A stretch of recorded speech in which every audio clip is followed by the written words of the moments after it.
One big thing that stopped me from recording, and I really would like to record because there's Yeah. synopsis and some colleagues are creating AI systems because I do a lot of marriage green cards, and so 90% of that consultation is the same over and over again. A bot could potentially do it. There's a human experience to bring it in there.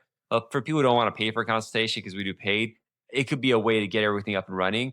But one worry is the admissions they potentially may make during the meeting that'll go in some system and the government's like Palantir is going to get it, and then we're so it's like sometimes they'll say something like, "I can't take your case. You said this crime you did, but I'm not going to go and publicize it. I can't. I'm not allowed to." But it's in an AI system. So when you mentioned Curious has some sort of backups on that, so that's something Curious spelled Querious, generative AI. That'd be something that's interesting to look into.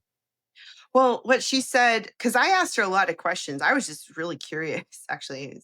And she says they don't record, they like record, but then they don't keep a recording and they just have the summary. So, um, I mean, I think also I agree with what your concern is. And I think a lot of us have that concern because, like, we know we have the technology. Why don't we do that? I mean, we'll do that for a lot of our internal meetings, Hmm. but I just didn't feel right asking the clients, "Can I do this?" Yeah. I don't know. But then there was a lot of times where the volume has increased and I don't have time to take notes, and I don't give myself a 10-minute window to go from one consult to the next. Like, sometimes I'm just going boom, boom, boom, and I need to get all those notes in.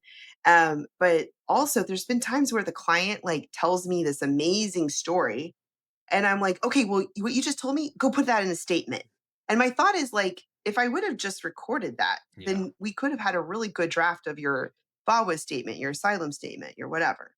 But yeah, I think we're just gonna have to get over our fear and sort of figure out like what's the pros and cons, like the cost benefit analysis. But no, I agree. I feel like everything's becoming like the AI of things. It's connected. People are connecting it to their email, to all their calls, so they can search and analyze. But then it's like, well, what's private anymore?